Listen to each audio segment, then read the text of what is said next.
നിങ്ങൾ അറിയാതെ ആരെങ്കിലും നിങ്ങളുടെ പേരിൽ വായ്പ എടുത്തിട്ടുണ്ടോ? അങ്ങനെ ഒരു സംശയം എപ്പോഴെങ്കിലും തോന്നിയിട്ടുണ്ടോ? എങ്കിൽ ഇന്ന് അതൊന്ന് പരിശോധിച്ച് നോക്കിയാലോ. ഡു യു നോ ഇന്ന് പറയുന്നത് ഇതിനെക്കുറിച്ചാണ്.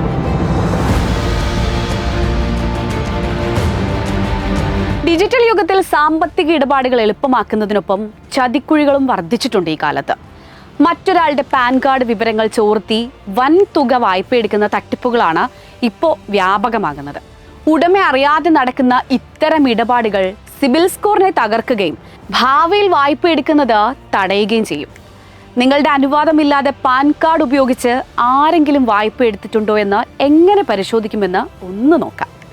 പാൻ കാർഡ് ഉപയോഗിച്ച് വായ്പ എടുത്തിട്ടുണ്ടോ എന്നറിയാനുള്ള ആദ്യ വഴി ക്രെഡിറ്റ് റിപ്പോർട്ട് പരിശോധിക്കുക എന്നതാണ്.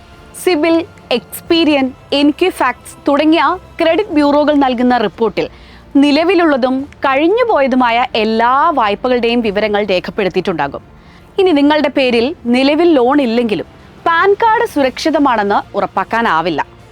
വായ്പയ്ക്കായി ആരെങ്കിലും നിങ്ങളുടെ പാൻ വിവരങ്ങൾ നൽകി അന്വേഷണം നടത്തിയിട്ടുണ്ടോ എന്ന് ആദ്യം പരിശോധിക്കണം.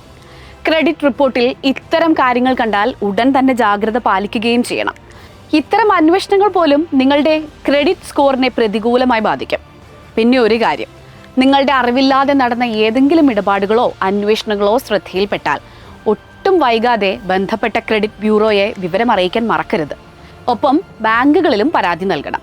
വായ്പ അനുവദിച്ച ബാങ്കിലെ മാനേജർക്ക് സംഭവത്തെക്കുറിച്ച് വിശദമായ രീതിയിൽ പരാതി എഴുതി നൽകണം. അതിനുശേഷം പരാതി സ്വീകരിച്ചതിൻ്റെ രസീത് കൈപ്പറ്റാനും മറക്കരുത്. ഒരു കാര്യം കൂടി നിങ്ങൾ ശ്രദ്ധിക്കണം. പാൻ കാർഡ് വിവരങ്ങൾ അപരിചിതർക്ക് കൈമാറുന്നത് അപകടമാണ് എന്നുള്ള ഒരു കാര്യം. ഓരോ മാസവും നിങ്ങളുടെ ക്രെഡിറ്റ് സ്കോർ പരിശോധിക്കുന്നത് ഇത്തരം തട്ടിപ്പുകളിൽ നിന്ന് രക്ഷ നേടാനും നിങ്ങളെ സഹായിക്കും. തൊട്ടടുത്ത പോലീസ് സ്റ്റേഷനിലെത്തി തട്ടിപ്പിനെ കുറിച്ച് വിവരിക്കുകയും FIR രജിസ്റ്റർ ചെയ്യുകയും വേണം. ഇത് ഭാവിയിലുള്ള നിയമ നടപടികളിൽ ഒരുപാട് സഹായകമാകും. പിന്നെ ബാങ്കിൽ നിന്നും പോലീസിൽ നിന്നും ലഭിച്ച പരാതികളുടെ പകർപ്പും തട്ടിപ്പിന്റെ മറ്റ് രേഖകളും സഹിതം റിസർവ് ബാങ്ക് ഓംബുഡ്സ്മാന് ഇമെയിൽ അയയ്ക്കുക. ഇതൊക്കെ നമുക്ക് നീതി ലഭിക്കാൻ അത്യാവശ്യമായ കാര്യങ്ങളാണ്. അപ്പോൾ കാര്യങ്ങളൊക്കെ മനസ്സിലായല്ലോ അല്ലേ? ഇനി അടുത്ത വീഡിയോയിൽ കാണാം.